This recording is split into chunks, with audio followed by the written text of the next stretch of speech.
శ్రీ రామకృష్ణ ప్రభ ఛానల్ను చూడండి, మాసపత్రికను చదవండి. శ్రీమాత్రే నమః. శ్రీ గురుభ్యో నమః. కథలు మనం ఎందుకు చెప్పుకుంటాం? కథలు ఏ వయస్సు వారికి అవసరం అంటే ప్రతి ఒక్కరికి కథ అవసరమే. ఎందుకంటే ప్రతి కథ వెనక ఒక దృష్టాంతం ఉంటుంది, ఒక గొప్ప నైతిక విలువ ఉంటుంది. కాబట్టి కథలు మన జీవితాలని చాలా వరకు గొప్ప మార్గంలో తీసుకెళ్లే అవకాశాలు ఉన్నాయి. ఈరోజు మనందరికీ ఒక గొప్ప ఐ ఓపెనింగ్ స్టోరీ ఏంటంటే, కాశీ పట్టణానికి దగ్గరలో ఒక గొప్ప పండితుడు ఉండేవారు. ఆయన గుణగణాలు చెప్పాలంటే అసలు ఈ ఆయనలో ఎంచి చూడాల్సిన తప్పు ఒక్కటి కూడా ఉండేది కాదు. ఆయనకి బోల్డ్ మంది శిష్యులందరినీ ఆయన చాలా ప్రేమగా చూసుకునేవారు. ఆయన సమక్షంలో ఎవరు వచ్చినా వారి సమస్యలు తీరిపోయేవి. అలానే ఆయన వారి సమస్యలు వినేవారు కాదు, సమాధానం ఇచ్చేవారు కాదు. కానీ ఆయన దగ్గరున్న శక్తిపాతం చుట్టూతా అందరికీ అది ప్రసరిస్తూ ఉండేది. ఇలాంటి పండితుడు ఆయన చాలా వృద్ధుడైపోయాడు. జాతస్య ధ్రువో మృత్యు, అందరం వెళ్ళిపోవాల్సిన వాళ్ళమే. ఈయన కూడా వెళ్ళిపోయే సమయం ఆసన్నమైంది. శిష్యులందరూ ఆయన దగ్గరికి వచ్చి, గురువుగారు మీకు ఏదైనా కోరిక ఉంటే చెప్పండి, మేము తీరుస్తాము అన్నారు. ఇప్పుడు ఆయన అన్నారు, కొద్ది దూరంలోనే కాశీ ఉంది కదా, ఆ కాశీలో మరణించాలని నాకు చాలా కోరిక ఉంది. మీరందరూ నన్ను కాశీ తీసుకెళ్తే నాకు చాలా సంతోషం. వెంటనే అన్ని ఏర్పాట్లు చేసి శిష్యులు, ఆ రోజుల్లో ఈ రైళ్ళు బస్సులు అవి ఏం లేవు, నడక ప్రయాణం లేదా పల్లకి. గురువుగారు కాబట్టి పెద్దవారు, వృద్ధుడైపోయారు కాబట్టి 10 మంది శిష్యులు ఆయనని ఒక పల్లకీలో మోసుకొని తీసుకెళ్ళడం మొదలుపెట్టారు. 4-5 రోజులు గడిచిపోయాయి. దగ్గరకు వస్తున్నారు కాశీకి. ఇంతలో కొద్దిగా దూరం వెళ్ళాక గురువుగారు శిష్యులు అడుగుతారు, నా మరణ సమయం ఆసన్నమైనట్టుంది, మనం ఎక్కడ ఉన్నాము అని. అంటే వాళ్ళు అంటారు, మనం కాశీకి కొద్ది దూరంలో ఉన్నాము, ఇది ఒక కొండ జాతి వారు నివసించే పల్లె అని చెప్తారు. ఇది విన్న ఆయన దాని గురించి ఆలోచిస్తూ మరణిస్తాడు ఆ క్షణాన్ని. వెంటనే ఆయన దహన సంస్కారాలు అవన్నీ పూర్తి చేస్తారు శిష్యులు. చాలా భారమైన హృదయంతో వెనక్కి తిరిగి వెళ్ళిపోతారు. అయితే ఏది చివరి క్షణంలో తలుచుకుంటామో అది మన సంస్కారాన్ని ముందు జన్మలకి తీసుకెడుతుంది. ఈ వృద్ధ పండితుడు ఆ గిరిజన వాడలో పుడతాడు. పుట్టినప్పటి నుంచి తల్లిదండ్రులు అతని గోవర్ధనుడు అని పేరు పెడతారు. ఎప్పుడు ఎవరితో మాట్లాడేవాడు కాదు, ఏదో ఒక చోట మౌనంగా కూర్చునేవాడు. ఎందుకంటే ఆయన పూర్వజన్మ సంస్కారాలన్నీ ఆయనని ఏ విధంగానూ ముందుకు వెళ్ళనీయకుండా చేసింది ఈ వాతావరణం. సో తల్లిదండ్రులందరూ ఇంకా వాళ్ళు చుట్టాలు అంతా కూడా వీడు మూగవాడు, ఇంకా వీడికి మాటలు రావు, ఒక మొద్దు స్వరూపం అని ఏదో టైంకి ఆ అబ్బాయికి భోజనం పెట్టి ఆ గోవర్ధనుడికి కావాల్సిన తల్లిదండ్రులుగా వారి బాధ్యతను వారు తీర్చుకుంటూ ఉంటారు. అయితే ఈ తండ్రి ఏంటంటే కాపరివాడు. అంటే ఆ రాజ్యంలో రాత్రిపూట పారా హుషారని డోలు వాయిస్తూ చుట్టుపక్కల దొంగలు వాళ్ళు రాకుండా చూసే గొప్ప ఉద్యోగం అవుతుంది. ఒకరోజు ఈ తండ్రి ఊరికి వెళ్ళాల్సి వస్తుంది. ఎలా నేను వెళ్తున్నాను, ఎవరిని పెట్టాలి ఈ సమయంలో ఇక్కడ అని రాజుగారి దగ్గరికి వెళ్ళి రాజును ప్రార్థిస్తారు. రాజా, అనుకోకుండా నేను ఒక ఊరికి వెళ్ళాల్సి వస్తుంది, ఒక 3 రోజుల దాకా నేను తిరిగి రాను, దయచేసి నా పని నా కొడుకు చేస్తాడు అని.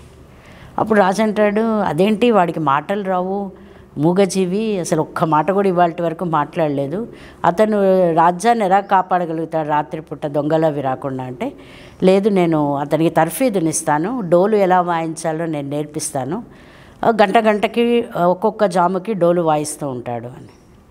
ఇంకా ఆయన ప్రార్థనను విని రాజు ఒప్పుకుంటాడు. ఇతనికి శిక్షణనిస్తాడు ఒక రోజంతా. శిక్షణని ఇచ్చేటప్పుడు కూడా ఇతను ఏం మాట్లాడు ఈ గోవర్ధనుడు. తండ్రి ఊరు వెళ్ళిపోతాడు. ఇతను డోలు తీసుకొని రాత్రి నగర వీధుల్లో తిరుగుతూ ఉంటాడు. రాజు కనిపిస్తుంది, ఈ మూగవాడు ఏం చేస్తాడో నేను చూడాలి, ఎంతవరకు ఇతను తన యొక్క బాధ్యతను నిర్వర్తించగలుగుతాడు. ఆ రోజుల్లో రాజుగారు మారువేషం వేసుకొని ప్రజల కష్టాల్ని వారి యొక్క సుఖాల్ని కూడా చూసి వారికి తదనుగుణంగా వారు సహాయం చేసేవారు. ఇలాగే రాజు కూడా మారువేషం వేసుకొని ఈ గోవర్ధనుడు ఎటు నడుస్తుంటే అటు నడుస్తూ ఉంటాడు. మొదటి జాము గడుస్తుంది, పెద్దగా డప్పు కొడతాడు. కొట్టి మీరందరూ ధర్మార్థ కామాల వైపు జీవితాన్ని ముగిస్తున్నారు, అంధకారంలో జీవిస్తున్నారు, అంధకారం నుంచి మీరు బయటికి రండి, మోక్షం అనే గొప్ప జ్యోతిని చూడండి అని పారాహుషారని పెద్దగా డప్పు వాయిస్తాడు. ఇంత జ్ఞానమా? రాజుకి చాలా ఆశ్చర్యం వస్తుంది. అదేంటి, ఒక అజ్ఞాని అనుకున్న, ఒక మూగవాడు, ఒక మొద్దు స్వరూపం అనుకున్న ఇతనిలో ఇంత వేదాంతం ఏంటి? పై ఈ వాక్యాలన్నీ కూడా అతను సంస్కృత భాషలో చెప్తాడు. రాజుకి చాలా ఉత్సాహం వస్తుంది. ఇంకొంచెం ముందుకెళ్తారు, రెండో జాము. అక్కడ అంటాడు, తల్లి తండ్రి భార్య పిల్లలు తమ్ముళ్ళు చెల్లెళ్ళు ఇవన్నీ కూడా భ్రాంతి, మనది ఒంటరి ప్రయాణం, ఎలా వచ్చామో అలా ప్రయాణం చేసి మనం వెళ్ళిపోవాలి. కాబట్టి ఈ మమకారాలతో ఉంటూ కూడా భగవత్ సాన్నిధ్యంలో మీరందరూ జీవితాన్ని గడపండి అని పెద్దగా అరుస్తూ పారాహుషారని మళ్ళీ డప్పు వాయిస్తాడు. రాజుకి చాలా జ్ఞానోదయం అవుతుంది. అంటే రాజుకి తెలియదని కాదు, ఏమీ తెలియని వ్యక్తిలోంచి ఇంత మాటలు రావడం ఏంటి, ఆయన యొక్క ఆలోచన పరిధి చాలా ముందుకు వెళ్ళిపోతుంది. ఇంకా ముందుకెళ్తారు. బ్రహ్మీ ముహూర్తం వస్తుంది. అప్పుడు ఆయన మళ్ళా గట్టిగా అరుస్తాడు, మనం పుట్టాము, ఎందుకు పుట్టామని ప్రతి ఒక్కరూ ఆలోచించాలి. అందరం మరణిస్తున్నాము, కానీ మరణించే ముందు మనం ఎక్కడి నుంచి వచ్చాం, ఎక్కడికి వెడుతున్నాం, తిరిగి మనం ఎలా రావాలి అనే ప్రయత్నం మనం చేయాలి.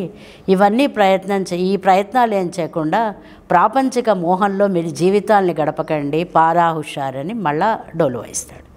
ఇక రాజు తన యొక్క ఆనందాన్ని ఆవేశాన్ని ఆపుకోలేకపోతాడు. అతని దగ్గరికి వెళ్తాడు. వెళ్ళి, రేపు పొద్దున నువ్వు 10-10:30కి రాజ్యానికి వచ్చి నన్ను కలువు అని చెప్తాడు. ఆయన ఏం సమాధానం చెప్పాడు, ఎందుకంటే ఆయన స్థితప్రజ్ఞుడు. సమాధానాలు చెప్పే సామాన్య మనిషి ప్రశ్నలు సమాధానాలు, ఒక స్థితప్రజ్ఞుడికి ప్రశ్న ఉండదు, సమాధానం ఉండదు. రాజు వెళ్ళిపోతాడు. మర్నాడు తండ్రి వస్తాడు. తండ్రికి తెలుస్తుంది ఈ విషయం. 10:30 కల్లా కొడుకుని అక్కడికి రమ్మన్నారు. చాలా భయంతో వణికిపోతాడు. కొడుకుని తీసుకొని అడుగుతాడు, ఏం చేసావు నువ్వు చెప్పు అంటే సమాధానం చెప్పాడు. తీసుకొని వెళ్తాడు రాజ్యానికి. అప్పుడు రాజు తండ్రితో అంటాడు, నువ్వు ఏదైతే నీ కొడుకు ఒక మొద్దు, ఒక మూగజీవి అనుకుంటున్నావో, ఇతను అది కాదు, మహాజ్ఞాని, చాలా గొప్ప సుసంపన్నుడు, చాలా గొప్ప పండితుడు. ఇతనికి నేను ఒక మంచి ఉద్యోగాన్ని ఇవ్వదలుచుకున్నాను. చాలా సంతోషిస్తాడు. ఈ గోవర్ధనుడిని పిలిచి రాజుగారు అడుగుతారు, నేను నీకు ఒక ఉద్యోగం ఇవ్వాలనుకుంటున్నాను, నీ ఇష్టం, నీకు ఏ ఉద్యోగం కావాలంటే ఆ ఉద్యోగం నేను ఇస్తాను, నువ్వు నా మంత్రి పదవి అడుగు, మంత్రి పదవి ఇస్తాను అంటే 2 చేతులు జోడించి అతను అడుగుతాడు, నిజంగా నేను అడిగిన పదవి మీరు ఇస్తారా అంటే తప్పకుండా ఇస్తాను, చెప్పు, నా మాట అంటే మాట అంటే, మీరు శిక్ష వేయాలంటే ఏం చేస్తారు రాజ్యంలో అంటే, మరణదండన విధిస్తాను, తల నరికేస్తాం మేము, ఎందుకంటే చాలా తప్పు చేసిన వాడు మళ్ళీ తప్పు చేయకూడదు అని, ఈ మరణదండన విధించే శిక్ష నాకు ఇవ్వండి అంటాడు. ఆశ్చర్యపోతాడు రాజుగారు, ఇది చాలా కఠినమైన ఉద్యోగం, నువ్వు చెయ్యలేవు అంటాడు. మీరు ఇస్తాను అన్నారు, మాట ఇచ్చారు, నేను అడిగాను అంటే వెంటనే భటుల్ని పిలిచి మరణదండం చేసే చోట ఉన్న వ్యక్తిని తీసేసి గోవర్ధనుడిని పెట్టండి అని. కొన్ని రోజులు గడిచిపోతాయి. ఎవరికి ఏం జరుగుతుందో ఎవరికి తెలియదు. పైన యమధర్మరాజు బ్రహ్మగారి దగ్గరికి వెళ్తాడు. వెళ్ళి, స్వామి ఒక్కళ్ళు కూడా నరకానికి రావట్లేదు, ఏంటి కలియుగం మారిపోయిందా, సత్యయుగం మొదలైందా, అసలు ఏం అర్థం కావట్లేదు, నరకంలో నాకు చేయడానికి ఏం పని లేదు అంటే, బ్రహ్మదేవుడు అనుకుంటాడు, ఏంటి నిజమేనా ఒకసారి చూద్దామని. ఆయన భవిష్యత్ ద్రష్టలు వాళ్ళంతా. ఆయన చూస్తే ఆయనకు ఒక ఆశ్చర్యకరమైన సంఘటన కనిపిస్తుంది. వెంటనే యమధర్మరాజుని తీసుకొని ఆయన భూమి మీదకి వస్తారు. ఎక్కడికి వస్తారు? రాజుగారి దగ్గరికి వస్తారు. రాజుగారిని అడుగుతారు, గోవర్ధనుడు ఏం చేస్తాడు నీ రాజ్యంలో అంటే, అందరికీ మరణదండన విధిస్తాడు అంటే, ఆయన ఎక్కడికి మరణదండన విధిస్తాడో అక్కడికి నన్ను తీసుకెళ్ళండి మమ్మల్ని అంటే, మీరెవరు అంటారు. ఈ ప్రశ్నలు వేయొద్దు, మమ్మల్ని అక్కడ తీసుకెళ్ళండి అంటే, రాజుగారు స్వయంగా వీరిద్దరి మొహంలో కనబడుతున్న తేజస్సును చూసి ఆయనే స్వయంగా మరణదండన జరిగే స్థలానికి తీసుకెళ్తారు. అయితే అప్పటిదాకా రాజు అంత ఆ స్థలానికి రారు, అదే మొదటిసారి రావడం.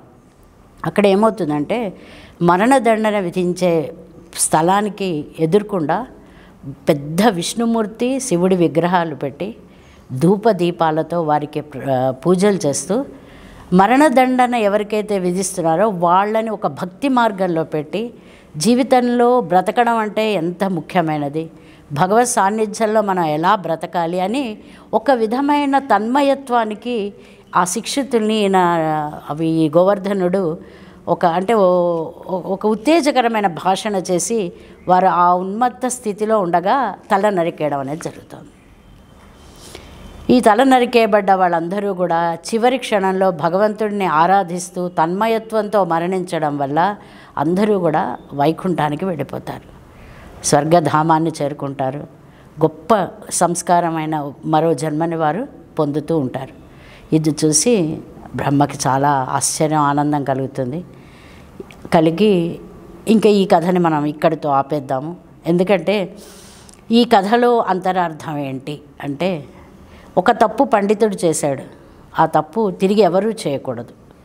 అయితే ఆయన అందరికీ బోధించవచ్చు కదా, ఈ మరణదండన వేసేవారికి ఎందుకు బోధించాలి అంటే, ఒక మరణదండనానికి గురి అవుతున్న వ్యక్తి ఒక శిక్షకి అర్హుడు.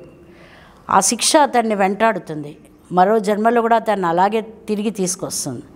ఆ విధమైన ఉత్తర జన్మ బ్రహ్మాండంగా ఉండాలి అంటే వారిని భగవద్ ధ్యానం వైపు, భగవద్భక్తి వైపు మళ్ళించాలనే ఉద్దేశంతో ఆయన ఈ సంకల్పాన్ని తీసుకున్నాడు.